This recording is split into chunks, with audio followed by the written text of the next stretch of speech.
It was gut-wrenching to see our project fail, but urges players not to judge Marathon too soon. To call this game a failure before it's even out is wild to me. Really? Well, it wasn't wild with Concord. It was pretty fucking accurate. So it's actually, like, I think that it's really funny how all these developers and people want to act like it's not fucking obvious when a game is going to die. Like, I'm sorry, but, like, people were right about, okay, let's just make a list. Notepad. Okay, games people were right about. Okay, number 1, Concord. Concord number 2, Assassin's Creed.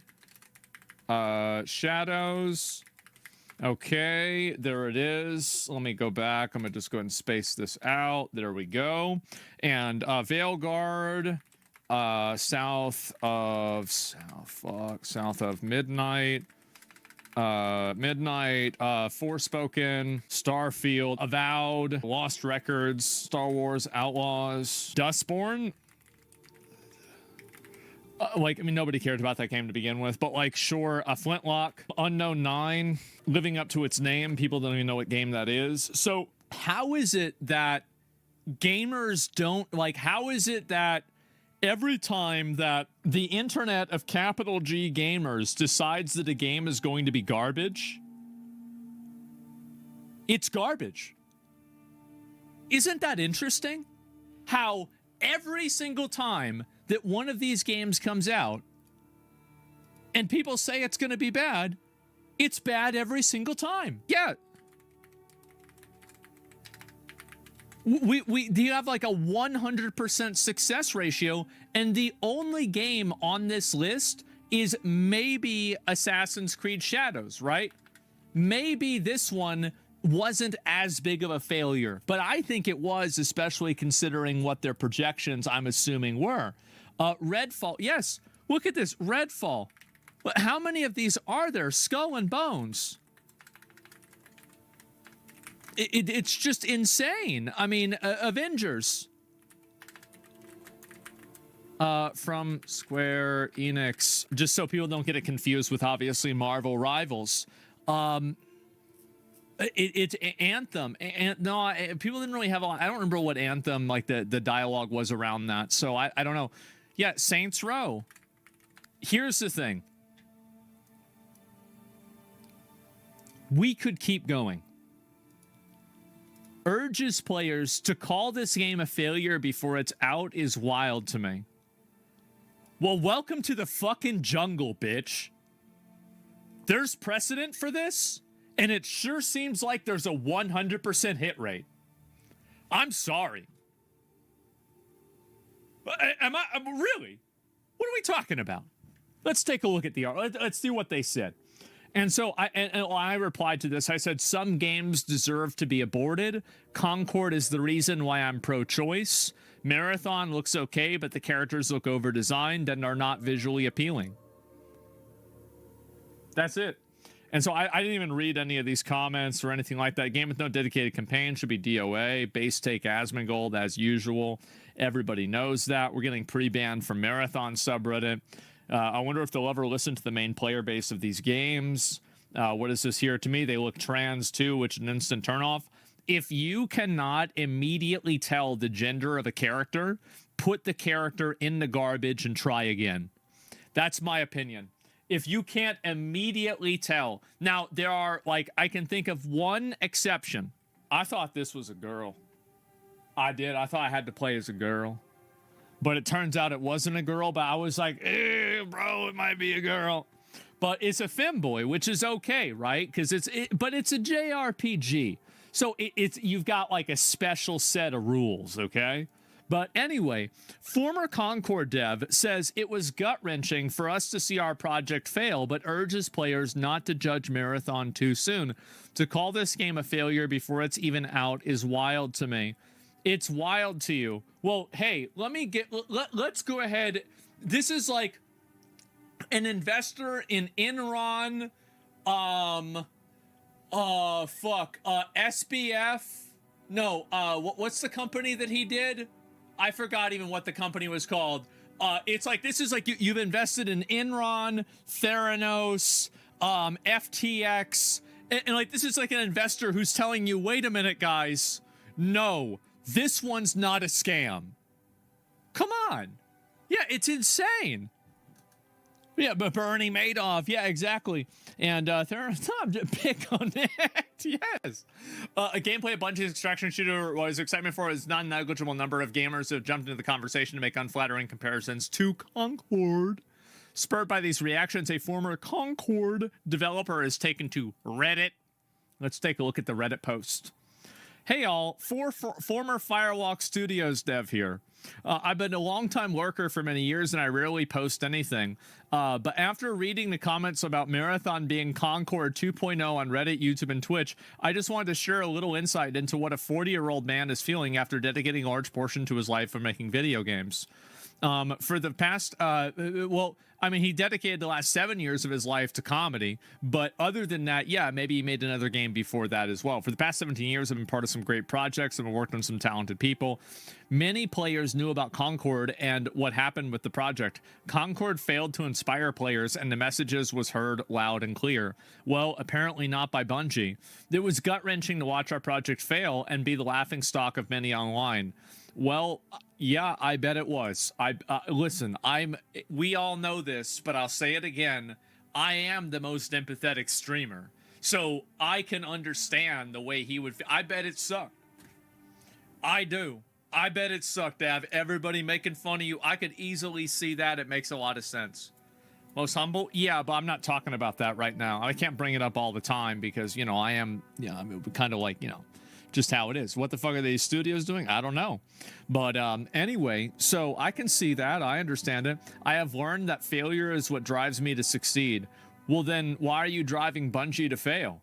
No one feels as bad as the people who put their time on the line hoping that it will entertain the masses of gamers around the globe. I'm not asking for pity or even sympathy because after all, the name of the game, you win or lose, the margin of success is very thin. I took a chance and I lost. You didn't take a chance. You did not take a chance. You didn't listen to what gamers wanted. You actively went against it. You pushed narratives in games that didn't resonate with your core audience. You did this knowingly. If you ask this guy, who the fuck do you think your audience is? And if he thinks that it's this modern audience type of thing, no, you didn't take a chance, bro. It's insane. Like, this isn't a chance. You just decided to lose. Us gamers are tired of this. Well, gamers have risen up. The prophecy has been fulfilled. The idols are being destroyed, and a new world is being made anew. The Concords of yesterday are history. Yeah, the beacons are lit. The beacons have been lit. Okay? People are tired of this shit. And some of you probably smell blood in the water. Yes. And you probably want to roast me for no longer lurking and exposing myself. No, you made a shitty game. You made a mistake. It's okay. Mistakes happen. Learn from it. That's what everybody makes mistakes. I don't want to roast this guy massively. A little bit I do. But massively, I'm not trying to roast this guy. Mistakes happen. You fucked up. But man, you really fucked up, didn't you? And the worst part about you fucking up is you don't even understand how you fucked up. That's the problem. It's what I said earlier. If you can't figure out why you failed, you can never succeed. Because you can never reverse engineer why it is that things didn't go right. Why did you put ugly fat women in the game? What were you thinking? Are you retarded? Nobody wants to be that. Ugly fat women don't want to be that. That's why they use anime profile pictures instead of their face. It's not even a question. Well, what are we talking about? This is ridiculous. How's this even a conversation? But you can't say that. You can't say that. And you can't say that because you're still complicit in a lie. I hope you don't. Most people don't create these projects and work very hard to be the next big thing. Seeing the faces of the developers Bungie stream gave me hope and excitement for what's to come on Marathon. I commend them for taking a chance and trying something foreign to them that isn't proven nor guaranteed to succeed. Yes, because Bungie has never made a futuristic fantasy shooter with laser guns and different planets. This is actually the first game like that they've ever made. So it's a new horizon for them. You know, anything goes, right? Yeah, who knows? Anyway, it takes a lot of courage. TLDR, I worked on Concord and I did my best. We came out short. Please don't punish others for our mistakes. We're not punishing others for your mistakes. We're recognizing the pattern. We're all human beings who are trying to create something special. Well, then do a better job. Marathon is no different. Be kind and cool as video games are meant to be fun. You recognize how nothing that this person did was address any of the criticism that people had or talk about why it was wrong or not wrong. And the reason why is because in the games industry, this problem is the emperor's new clothes. Everybody knows that people don't want characters that look like this and designs that are in this type of perspective or narratives like this put in the game.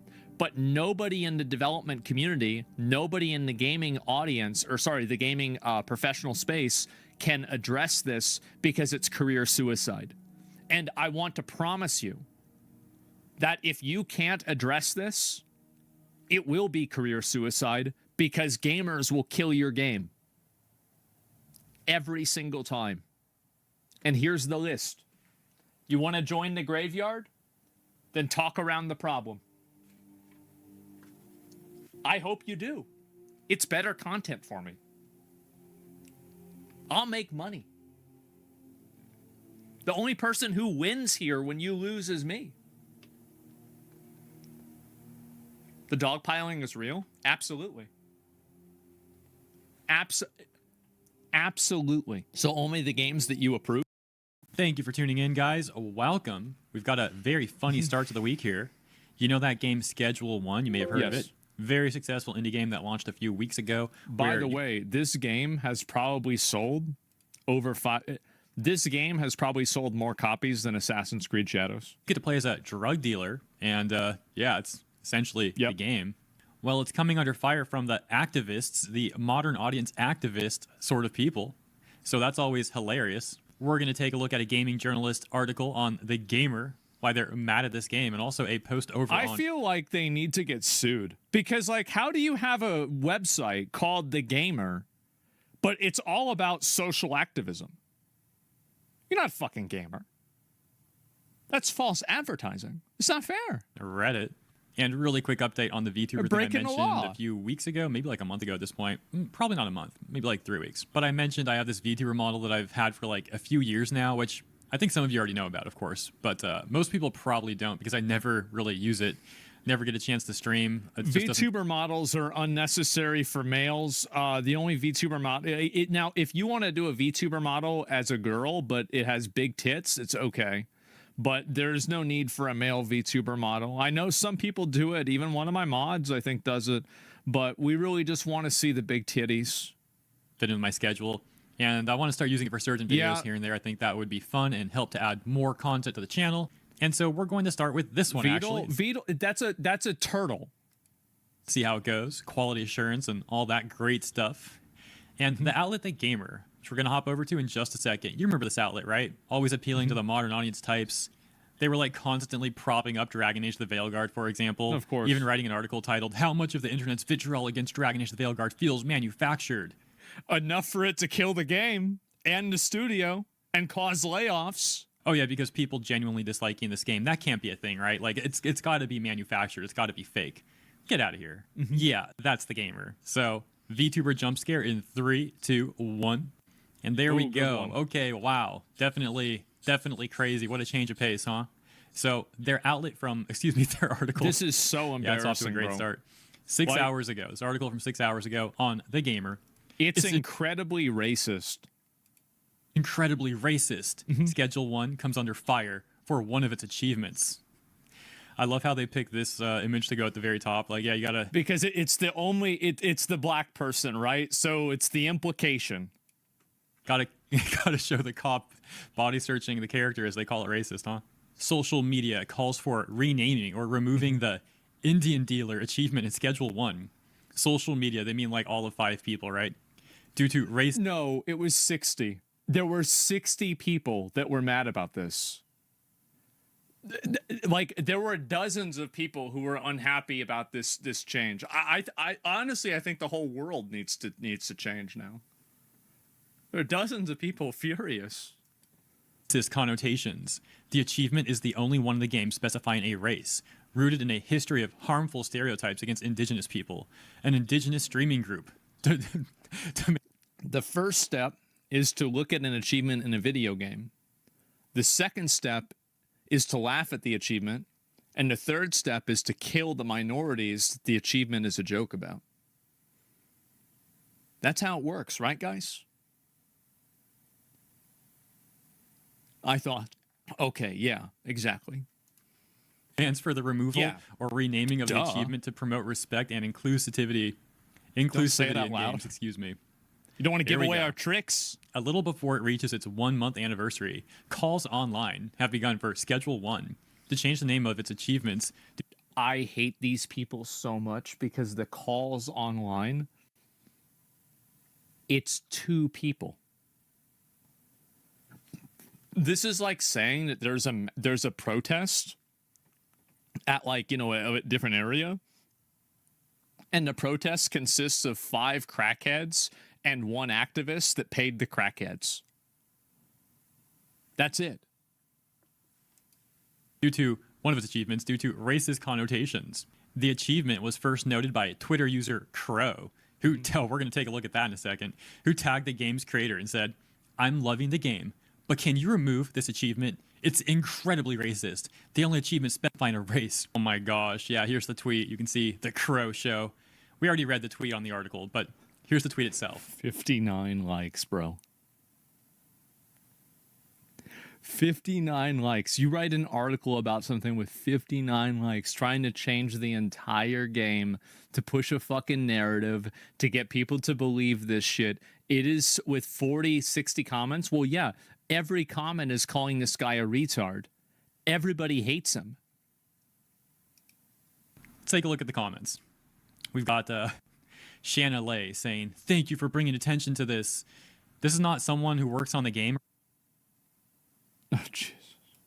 or anything, I don't think. This is a voice actor." Yeah, that's the English voice actor, huh? That's not surprising. Yeah. Pixel Kitten. Oof. What else we got here? 2 caterpillar Karens. That's what it is. And you got to understand what these people are. These girls, these young girls on social media that are trying to tell everybody what to do, they will one day evolve into a butterfly that screams at a Starbucks barista. Whenever they're like 47 or something like that, and like the current SSRIs they're on, they stop working, and so they have like a pop-off. They will evolve. Why are people this easily offended on behalf of someone else as well, playing games about selling drugs and shooting people? Because I totally missed this, by the way. Look at this one. Crow responded to the person who said, "Oops." This isn't even a final like, form. "Yeah, I'm not sure what decade we're in, but I was shocked when I saw that. Oh, I was shocked, guys. I was like traumatized." Like, bro. What? I was. Oh, shut the fuck. What are you talking about? Shocked. Who is this guy? Get over yourself. I burst out laughing when I saw this achievement. What an insufferable take. This other person also tags Tyler in Schedule 1 game, saying, "Also loving the game. Please don't cater to these fragile dorks that fall over themselves to virtue signal something that has 0 impact on their lives." But of course. And I bet this is my opinion. I think that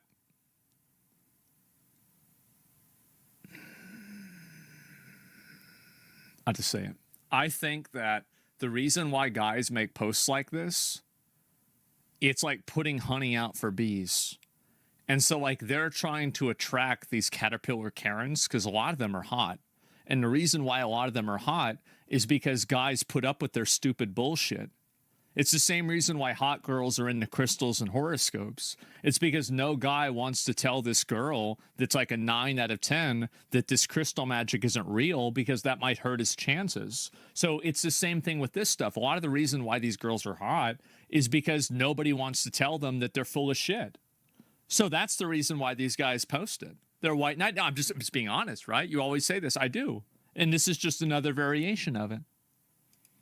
So over at The Gamer, these journalists, they definitely think this is a very serious issue. Continuing with their article, they say, Crow's tweet was then followed up by Indie Horror Squad on social media, who released a lengthy statement.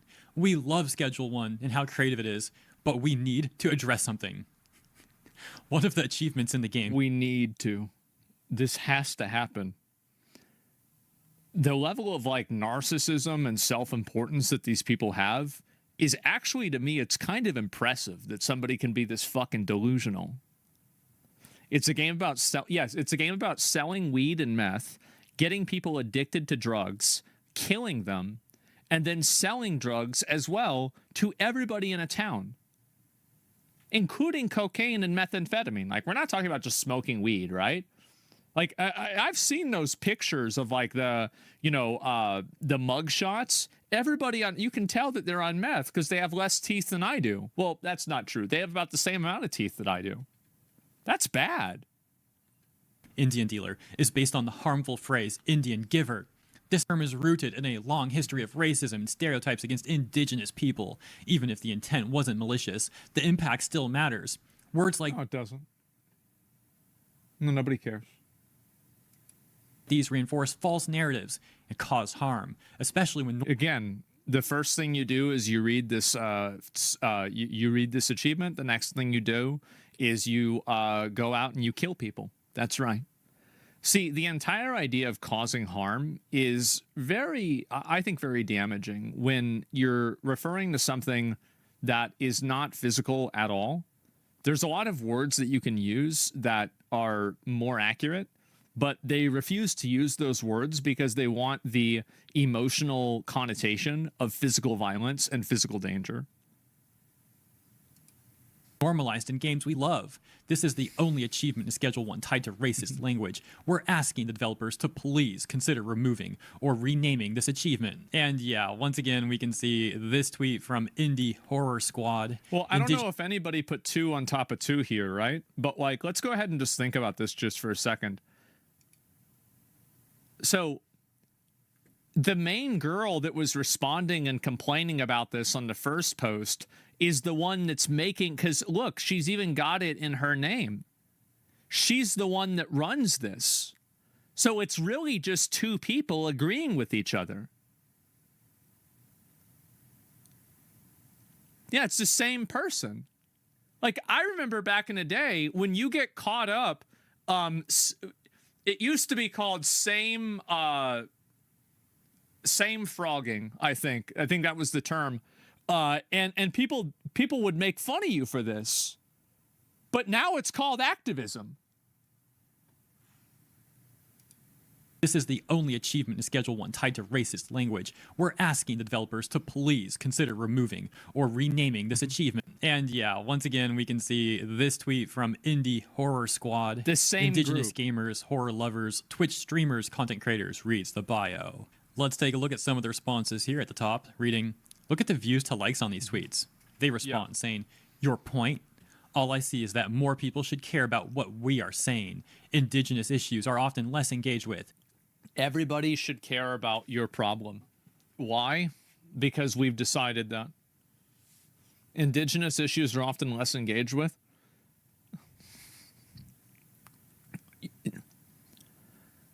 What are you talking about? What issue? What is this? It's been brought to your attention. You've used the term rooted in racism. Why not remove it? It looks like a W for the people, for players that don't like it. I really don't understand. So here's what the problem is.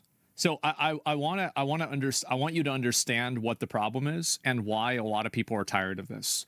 Because what you're talking about is you are making a good faith approach to a problem that is not being presented in the same way.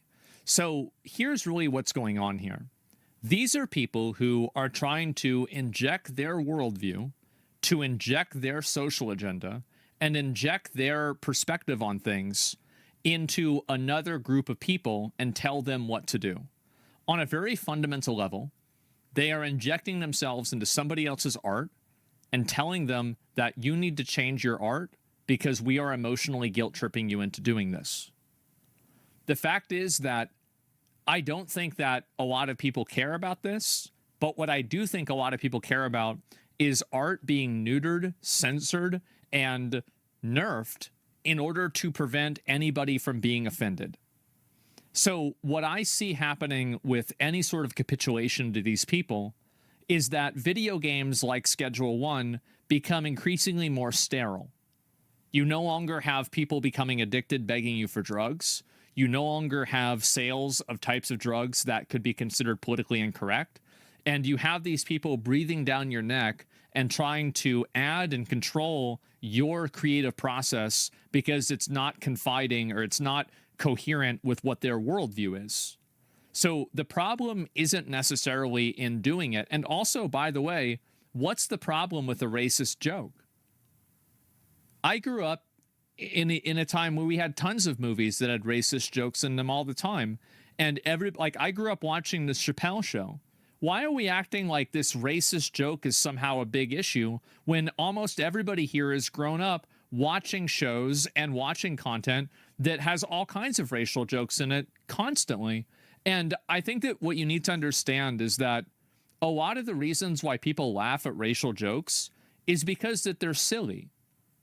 It's not because they believe them. Yeah, you have some people that do that, definitely. But that's the minority. The fact is that a lot of things like that, people can get together and laugh at these jokes because of how ridiculous they are. And that's the reason why. I think that there is a dramatic pushback that people have to these self-proclaimed internet activist groups who have decided that they are now the arbiter of what's acceptable to be discussed and said on the internet, and then they want to bully people into saying what they want them to say. I think that's unfair. And so I understand your point of view, but if you give them an inch, they'll take a mile, and we're 10 miles down the road, and I'm sick of going. That's the way I feel about it. To be fair, it's the only racist joke in the game. Feel free to add some more so it looks like everybody else gets a ribbing. It doesn't matter whether a lot of people get a ribbing or not. It's just their option. I understand the impulse to reject people who are trying to use history as a weapon to hit you, but I don't know. I think the devs would be taking a W by changing it by saying happy. Now, the messenger isn't great, but it shouldn't affect the message. There's nothing wrong with it. It's just a joke. That's the entire premise. It's just a joke. Nobody's getting hurt. It's a joke. Why do things need to change because you don't think it's funny? Like, so now everything has to change. Like, there is somebody out there who has literally had somebody die because of meth, right? This is the same thing that happened with the coffin of Andy and Laley. People always want to censor and remove things that they don't like. No. Stop interfacing with things that make you mad and stop trying to make the world accommodate you. Jokes can offend people, though? Yeah. And so that's really the difference. It's not even a joke. It's a turn of phrase. Yeah, it's just a phrase. You can literally lace people in the game. Some people cannot be taught. They're sad. Well, what I'm saying is that's my viewpoint on a lot of this stuff. It's very exhausting. And I'm just saying the indigenous group has a point. Well, it's not super deep, but the censorship thing colors the whole situation. They have a point that it's racially of course it's a racial term. It's obvious that it's a racial term. Everybody knows it's a racial term. That was the joke. That's the whole point. I would rather live in a world where you can tell racial jokes than not. Period.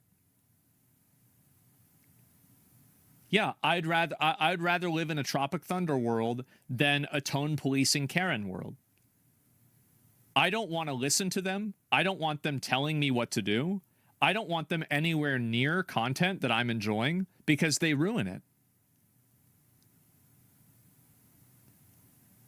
The entire premise of this is built off of division. But the truth is that every guy can come together and laugh at these racial stereotypes, and they can still be friendly with each other. Weird Karens and weird people that never had friends in high school don't understand this. If you weren't popular, you didn't have any friends, you were isolated and made fun of, you don't understand the way that people usually interact.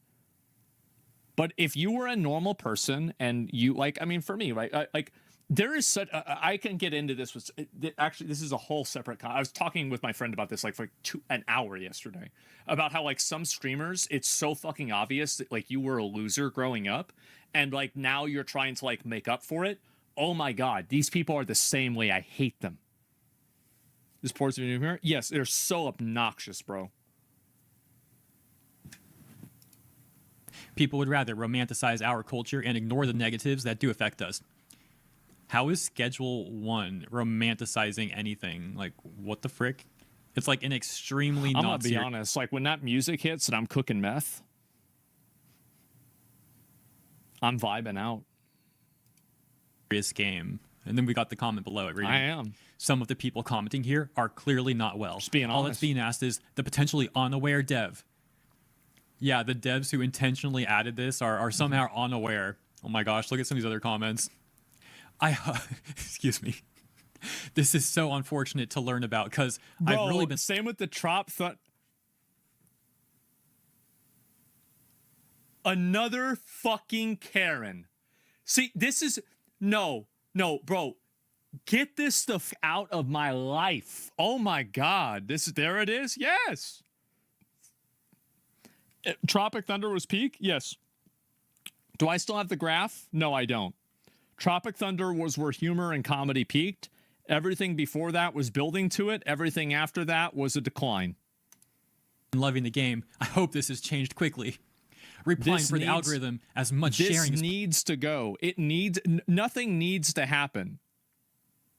Nothing needs to happen at all. Because the implication with that is this, again, a narcissistic perspective that your needs need to be met. No, they don't. They don't matter. You don't matter. Possible. Would love to see this corrected. Shared, commented, linked. Get the word out there, y'all. And you can see also all three of these Caterpillar Karens every fucking time. It's crazy how many times it's great. How does it happen? How does it happen? How am I right so many times? How is this news? Boosting this post. I'm not going to say the race of the doctor. Yeah. Like, comment, save, share. Take and look at some of the quote tweets we've got. This is extremely disappointing. I hope the developers learn something from this moment and change the name of this achievement immediately. Should be more like conflicted dweeb. I hope that Tyler in Schedule 1 game can see the replies to us just bringing this up and see the types who are supporting leaving messaging like this in a game. Brings out the worst of the anonymous racist cowards who think being 47, anonymous, and edgy is cool. Yeah, it is. And all my friends think that too. We have a lot of fun. Yeah. Get mad all you want, but that's exactly it. Yeah, no, I have tons of fun talking about shit like that. Absolutely. Indian is a nationality, not a race. They're talking about, I think, I don't know the details. I think they mean Native American, but yeah. Quote tweets go on and on. And I think I need. And this is yeah, bro. Like, and you can see, there's also drug effects that changes a character's skin color and gender. I'm not comfortable supporting someone who thinks it's okay to make jokes like that. So is this person against this is Ouroboros, bro. This is an actual Ouroboros moment. Does this mean that you're against trans?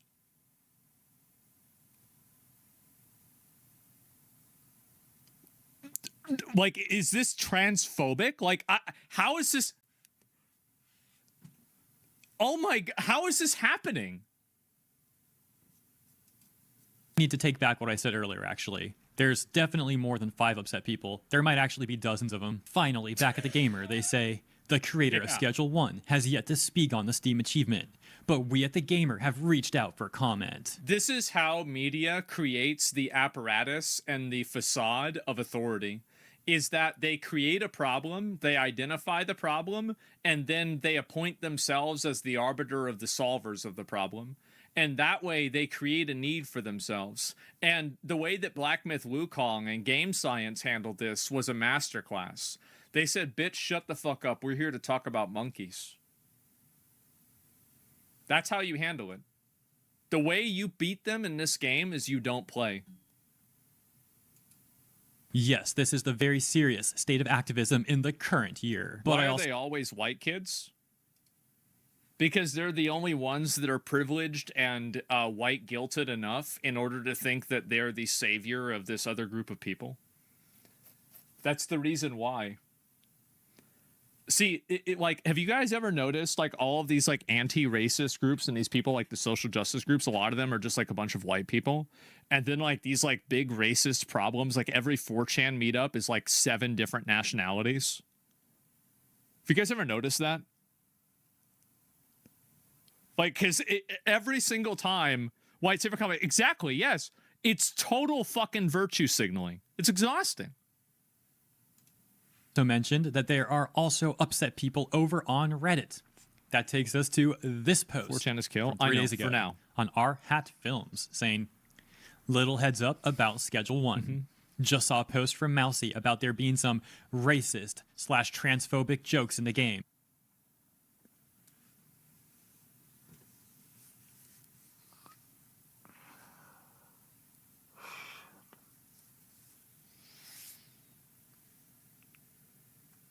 Oh my god.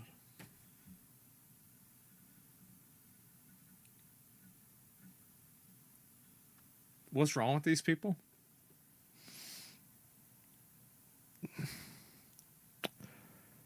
They're upper middle class white liberals. I don't know what we can do. I think that, okay, 500 IQ strategy. We keep pushing covertly this idea of, like, I can't really say this. I'm joking, by the way. I'm joking. This is a joke. I'm joking, by the way. We keep pushing the idea of vandalism and stuff, so that way they can get charged with felonies, and then all these people will be baited into into doing this and committing felonies. That way they won't be able to vote.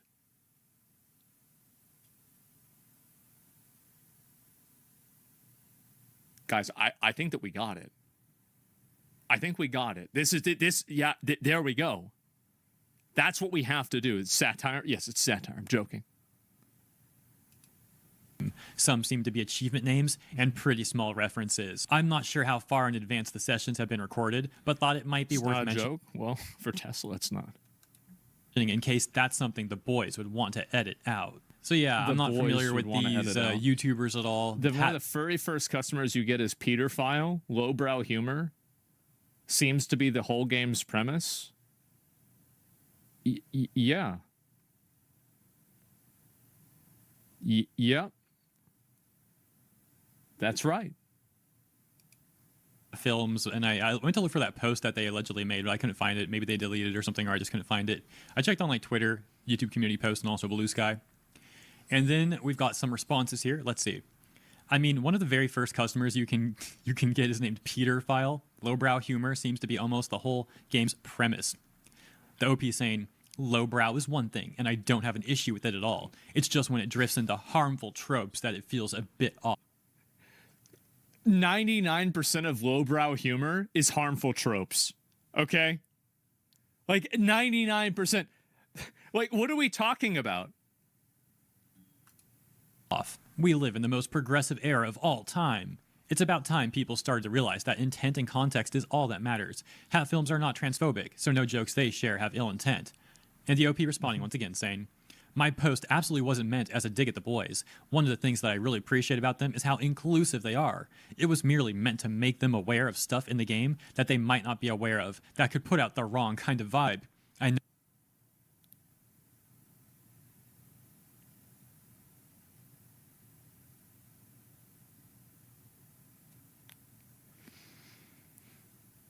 This would never happen if you could give kids swirlies in school. Like, if you could get bullied in high school, this would never happen.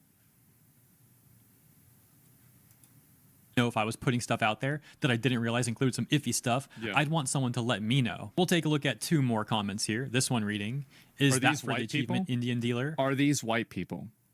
Are you asking me the question if on a Reddit, a subreddit for a video game, complaining about an achievement, if these are white people?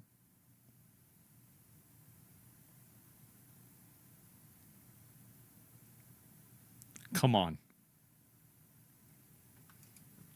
Sell something to a customer, then pickpocket it back. Isn't that referencing Indian giving? Wikipedia says it is based on cultural misunderstandings that took place between the early European colonists and the indigenous people with whom they traded. Personally, I have heard the term Indian giver, but never realized it has pejorative connotations. The OP saying that was one of the examples I saw in that thread. Yeah. Okay, so it's a Reddit thread. Maybe I can find that then. We'll take a look after this if I can find it. And this response saying, who cares? It's all in jest. Yeah, it's a joke. But the OP says, the people being joked about in demeaning ways might care, while intent... I don't care about them. Fuck them.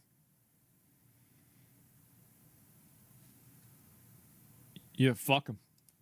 Does matter. Excusing stuff is just easy. In jest. Simple. Can lead to some pretty nasty ideas being normalized in the long run. And then we've got this exchange, which also explains why they're accusing it of being transphobic. Reads, I noticed while watching YouTube shorts that there was an effect on one of the strains of bud, that said, genderizing. And of course it changed the smoker's gender. Because apparently, of course, Caitlyn Jenner is the first thing people think of when they think of anything trans. Well, yeah, because Caitlyn Jenner is probably the most famous trans person.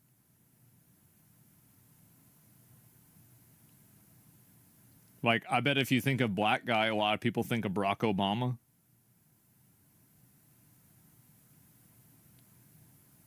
Sure. Or LeBron James, somebody like that. Yeah, Kanye West, Michael Jordan. Yeah. Like, what? Is this supposed to be like?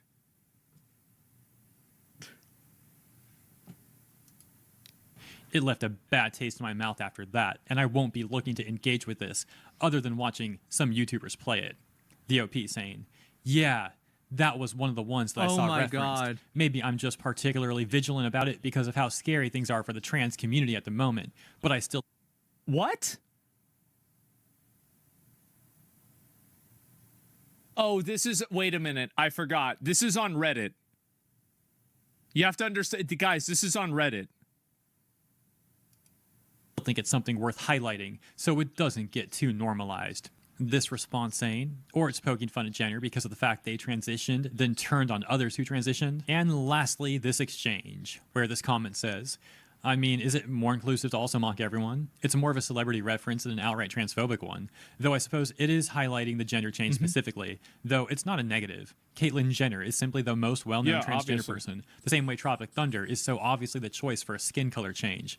But the OP says, mocking/joking about everyone equally only really works if everyone's on equal footing to begin with, really, which sadly isn't the case right now. That's true, because I don't know if you guys know this, but in the Constitution, the 420th Amendment says that trans people don't have any rights and they can't vote and they can't drive cars.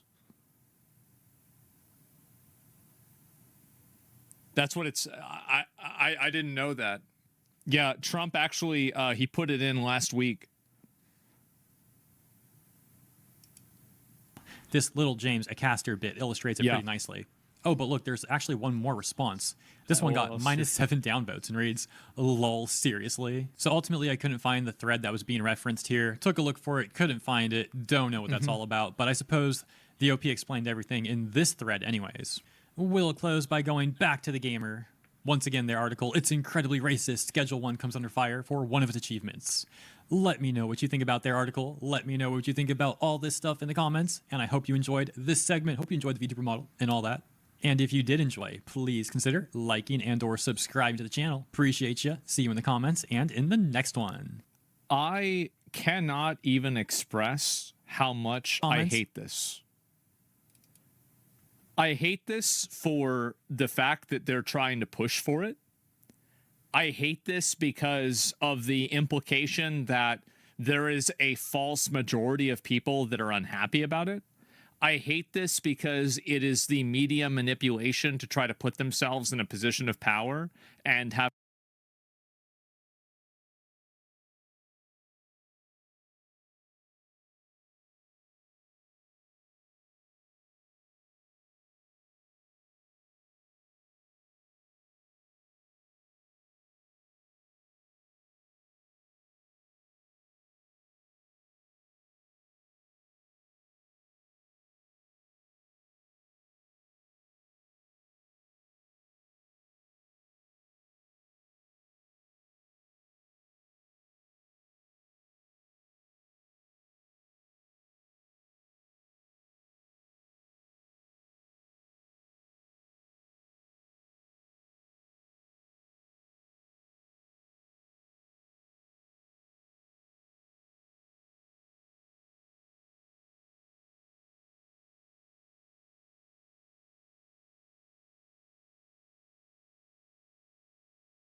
Khi nói đến việc nhận thanh toán, tốc độ là yếu tố rất quan trọng.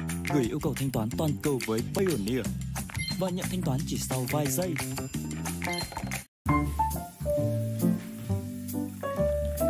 Hi, and welcome to this video. I'm Brooke Cormier, and I've been a full-time artist for the past 8 years, all thanks to the gram. I have built an audience of over 300,000 people on Instagram who I share my paintings with. And after playing this IG game for so long, I want to share a little piece of advice that I think might have a big impact. And that is, stop trying to go viral. There's actually a few reasons why I want to talk about this, and a lot of it is just me speaking to a younger version of myself.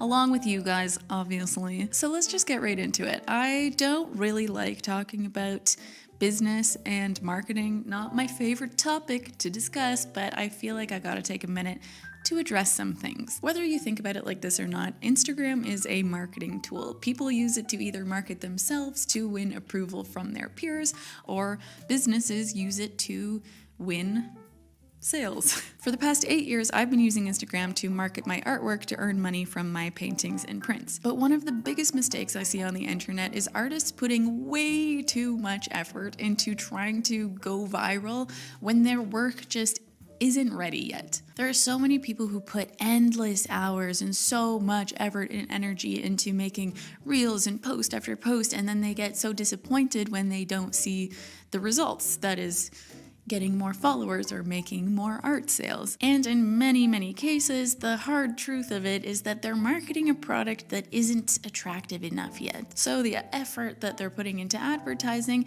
is not worth it at this point in time. On the other hand, if you have an attractive product, then the effort that you put into going viral can be extremely worth it. For example, there's this artist that I follow here on the internet, Leah Lexon. Probably a lot of you already know her, but she's like a painter, artist, YouTuber, yada yada. She recently went on a bonnet crocheting bender and made these really cute bonnets. Beautiful fit, beautiful colors, you know, her audience was responding really well to them. She made a reel. Guess what? It went viral and she sold out of her bonnets. So I think that this also kind of goes without saying that the better your product is, the higher chance you have of reaching a wider audience. Because do you think that this reel would have gone viral if the bonnets were ugly? Probably not. So bender and made these really cute bonnets, beautiful fit, beautiful colors, you know, her audience was responding really well to them. She made a reel. Guess what? It went viral and she sold out of her bonnets. So I think that this also kind of goes without saying that the better your product is, the higher chance you have of reaching a wider audience. Because do you think that this reel would have gone viral if the bonnets were ugly? Probably not. So all of this is to say that the time and energy and effort that you put into marketing your work when there isn't enough interest in it yet is not going to be worth it. So you should focus on putting that effort and that energy into the artwork itself and really improving your work to the point where people are going to be like, hell yeah, I'm going to give you a follow. I'm going to add that to cart. Then, and only then, is going viral actually worth it. When I first started taking my art career seriously in 2016, I was not posting on Instagram every single day because the main focus for me was to just produce as much work as possible. I was practicing and building up an inventory. But because I was producing so much work, it was also not that hard for me to be consistent on social media because I had so much to post. It was like every day I was making a painting, or every 3 days I was making a painting, so I was able to be consistent with sharing those paintings. And I was getting better and better with each painting I made. So then in August of 2017, which was about a year later, I made a post and it went viral. And that was actually a really good time for that to happen because at that point I had a bigger collection of work that people could see. So if they saw this viral post, they could then click on my profile and kind of like scroll and see like, oh, okay, so here's all of her work. And then, you know, thousands of people liked what they saw and then chose to follow me as a result. And it was also a good time for this to happen because at this point I also had built myself a website and I had a business email. So if people wanted to purchase my work or inquire about something, then they had a way of doing that. And so through this one viral post, I made many more art sales, I got a lot more commission requests, and I got a wider audience that was then interested in seeing my future work. And on the topic of building an audience, I think it's really important that you cater the content that you post towards the audience that you want to attract. So for me, I am trying to attract two types of audience members, and that is my artist friends. So that is the aspiring artist, the full-time artist, you know, people in this kind of community, and then also art collectors who are people who want to buy my artwork. And so every time I post something, I'm thinking about those two audiences. So obviously if I'm posting like a reel about productivity for the procrastinating artist, you know who that's for. But if I'm posting like a finished painting with like some glamorous little close-up shots, then that is for my art collectors to say, hey, here's the new artwork. But I hope you guys like that too.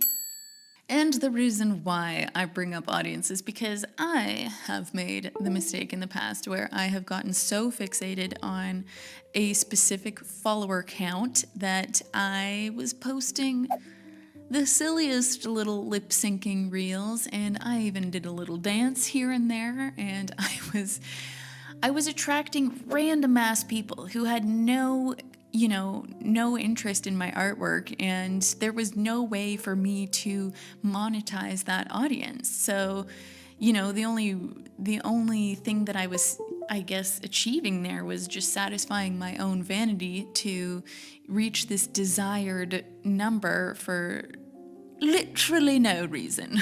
And I actually made a whole video about that, so I'll leave it on the screen for you if you want to see that later. So if you are a commission artist selling pet portraits, then I would recommend posting about your pet portrait paintings. And, you're not going to attract the right people by doing lip syncs unless it is somehow extremely relevant to what you're doing. And I do want to acknowledge the merit of showing your personality to your audience and also your values and stuff, because I do think that this forms a more genuine and loyal connection between you and your audience.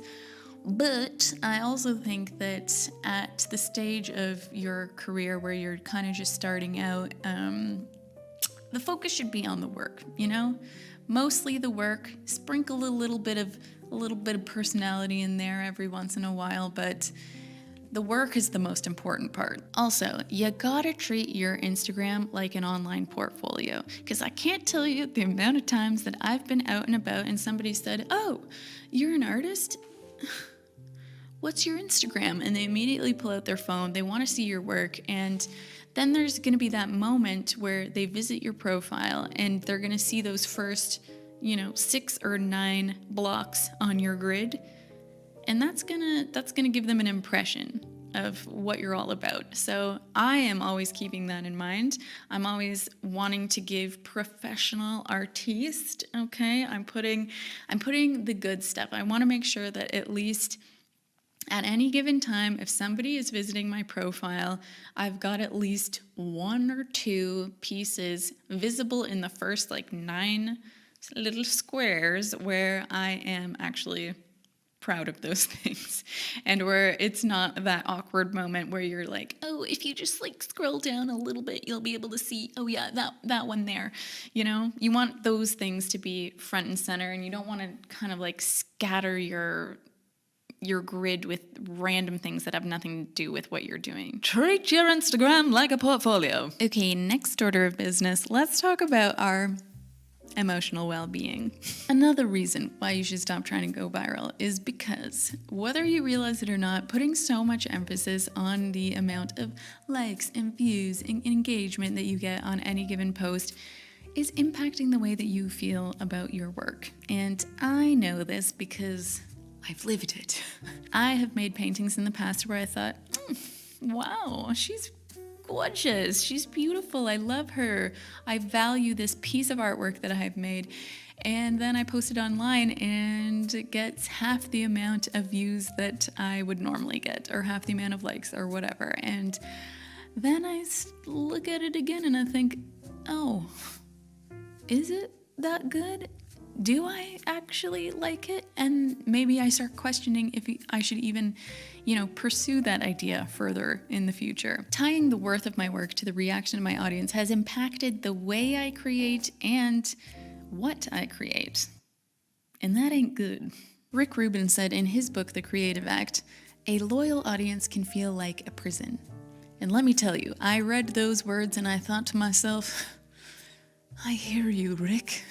People on the internet will assign you an identity based on the things that you post, and if you stray from that identity, generally people don't like it because they don't want to be wrong. And this has made me hesitate to try new things. I've been a realist painter for most of my career, so a couple years ago when I wanted to dip my toes into abstract, this was quite frightening, and I was really afraid of how people would react. And though most of my audience was very encouraging, I also got those people who were like, well, I like your landscapes better. Or, your realistic work is a lot more impressive. And stuff like that. And you know what? Fair, that's your opinion. But it sucks a lot of the time. I'm sure many of you can relate to this, that you read a lot of really nice, supportive, and encouraging comments, and then you just read that one shitty one, and you're just like, gah. That's the one that sticks with you. That's the one that you're just thinking about, maybe they're right, even though literally 100 other people were just like, no, it's really good. Anyways, that is something that I'm personally working on. So one last thing about why you should stop trying to go viral, and that is because going viral it just, in my personal experience, it turns me into an addict, like a phone addict, where I just can't stop checking my phone, and it's terrible. I feel like you know, if I have a post that's popping off, it's just like, how many now? Oh, how many now? You know, and it's, at first it's exciting. At first you're just like, oh my God, all these new people. Wow. Like all my hard work is paying off and like, oh, everything is so great, wonderful.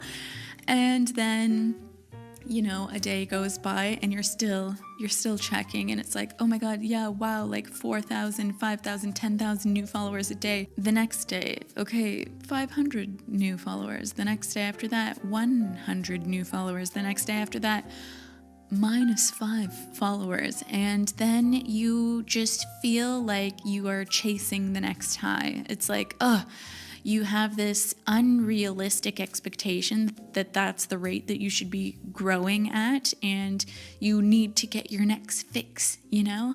And then it's like you're posting and posting and posting, and you're always thinking, okay, maybe this one is gonna pop off and I'm gonna, you know, and it's terrible. It makes you like so fixated on such the wrong thing. I hate being so dependent and so like obsessed with my phone. I recently had a reel go viral where I think I got like 25,000 new followers, which was crazy. And I was like I was looking at my phone like, oh my God, like every single day. And now, even now, it's been like months and I'm still checking my follower account. And I'm like, what am I doing? I know in my heart, I'm like, yes, we need to stop. We need to stop doing this. So I'm like trying to give myself more of like a heart, like a, okay, don't check the analytics, girl. Just do your thing. Focus on the work. And that's the advice I want to give to you. Focus on the work and also enjoy this time. If you have a small amount of followers right now, enjoy it. Think of it like it's your wedding day and you have an intimate guest list, okay? And these are the people who showed up for you. And you have the opportunity to individually thank every single one of those people and tell them what they mean to you. You don't get the same feeling when there's 100,000 people at your wedding. You can't even say thank you to half of the people, you know? So enjoy the time now where you have really like a strong little sense of community. It's nice, okay? I think that the healthiest way to grow on social media is slow and steady, baby. It's a marathon, not a sprint. Anyway, I think that that's all that I have to say about that. And before I wrap things up, I also want to mention that if you are an aspiring artist, if you are a full-time artist, if you're just a creative person who wants to make more significant progress in their work and in their career, do I have the tool for you?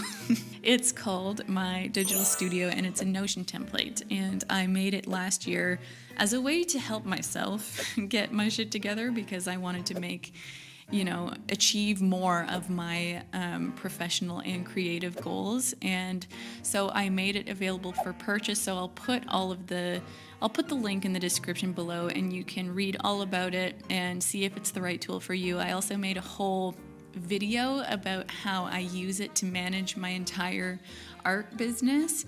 I use it for literally everything. Like I have all of my talking points for this video written in my Notion template right now. So yeah, if you're interested, you can just click the link below and check that out. Okay, and self-promo. Thank you so much for watching. I really appreciate you clicking on this video. I hope that you found it helpful. As always, say hi in the comments and let me know what we were doing together as you watched this video. Always fun for me to know. And yeah, if you're interested in hearing more about art things, you know what to do. The subscribe button is present somewhere on this page. You can like the video and yeah, all those little things, all those comments, everything really helps. I always appreciate you being here. So thank you for your time and I hope that we see each other again soon. I'm Brooke Cormier, and I'll see you next time.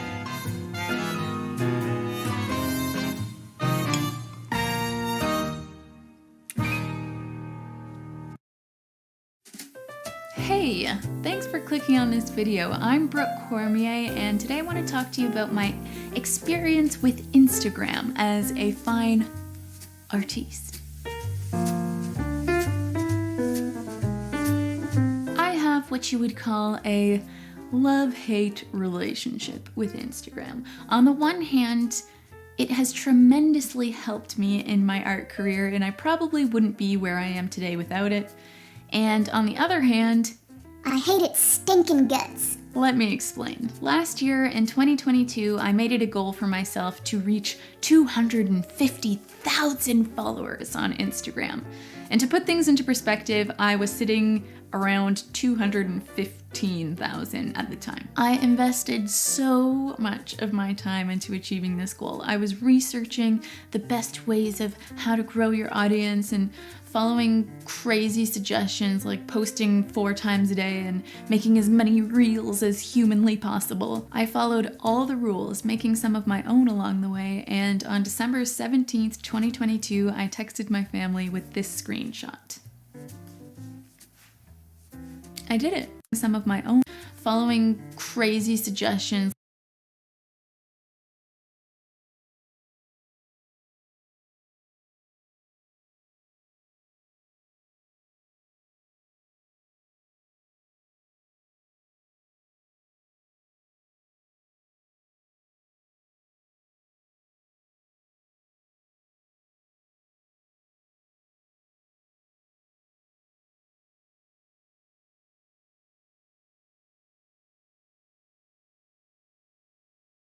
Kiếm tiền chưa bao giờ dễ dàng đến thế với custom green. Với base cost chỉ từ $5 cho một sản. Hello, my name is Angela, and last year I quit my job to be a full-time artiste and give YouTube an honest shot. I could have never guessed what would happen next. After just 1 month, brands were reaching out to me for collaboration. After 2, I was monetized, and after 4 months, I reached 10,000 subscribers. If you've been following along for a while now, you know it was not always rainbows and sunshine. I know how intimidating starting an art YouTube channel can be. Like, what do you mean I have to find my niche, figure out how to film and edit, all the while trying to crack the algorithm and be an artist? If you are feeling the struggle, don't worry, I've been there. In this video, I'm going to share everything I know about growing an art YouTube channel while only posting once every 2 to 3 weeks. Because let's be honest, ain't nobody got time. And here's the best part, you do not need expensive gear to get started. I'm going to show you how to start your art channel with just an iPhone and a Moth Invisible tripod. So if you're ready, grab your art supplies and your camera as we embark on this intimidating but worthwhile YouTube journey. Let's see where it takes us.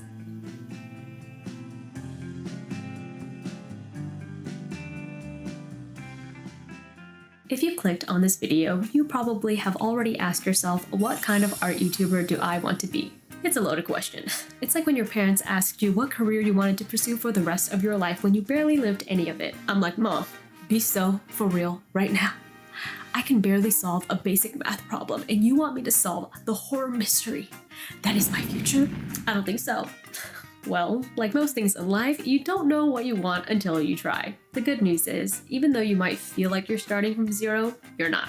Most of us have been consuming media since childhood, from TV, movies, YouTube, social media. All you have to do now is consume intentionally. It's the easiest yet most underrated way to start your YouTube journey. Your time is incredibly valuable. So when you're watching your favorite YouTubers, ask yourself, what made you willingly give them your time? How did you discover them, and what keeps you coming back? I discovered most of my favorite art YouTubers through educational content back when I was trying to figure out how to start a small art business. And chances are you found a lot of your favorite art YouTubers through these kinds of videos as well. Maybe you don't like watching educational content. Maybe you like watching these artists because they're very cozy or super funny. Well, why? Why was it funny? What was the reason? For example, I love watching Camilla's videos because not only is she a super talented artist, she is freaking hilarious. Her edits make her even funnier with abrupt cuts in music, video, and perfect timing when it comes to sound effects.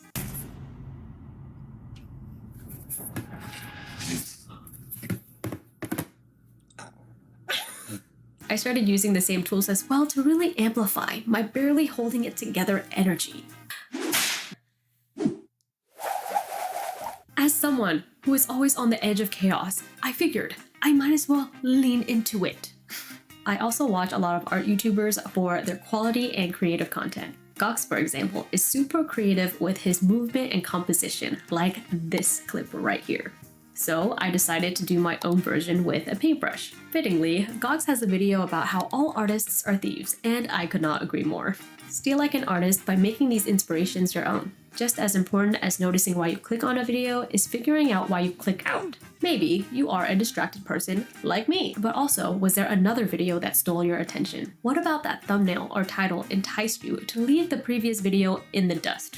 These questions will help you be the YouTuber you want to watch. Now that you know what you like and don't like, let's apply that knowledge to finding your niche and video topics that will help you grow in the beginning stages. First of all, I know the word niche will make a lot of you guys crash out, but don't worry, your niche will find you the more you show up. With that being said, there are ways to make it easier for your audience to find you. They exist, trust me, you just gotta help them out a little bit. A little nudge. When starting out, think of your niche as yourself, or maybe your past self, because chances are your audience will see themselves in you and find value in your lived experiences. Most of my viewers are female artists living in the US that are 25 to 34 years old. You know who that sounds like? Literally me.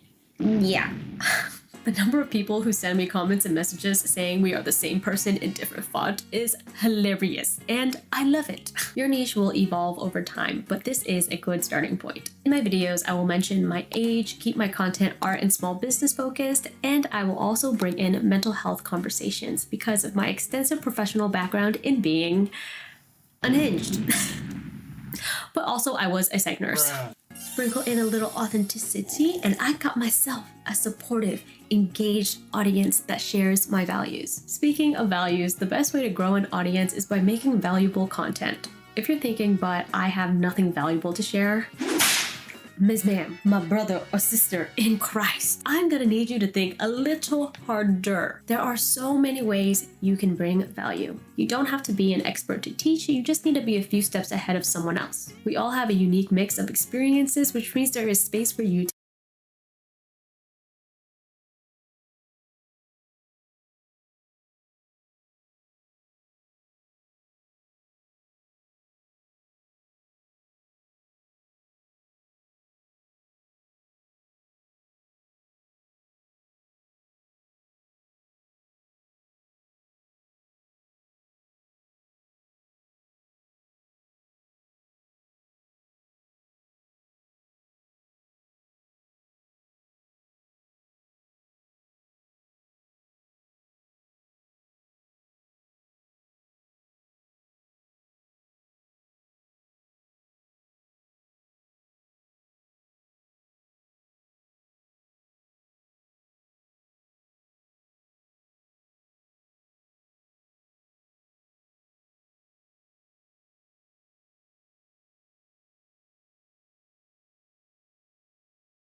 do my thing.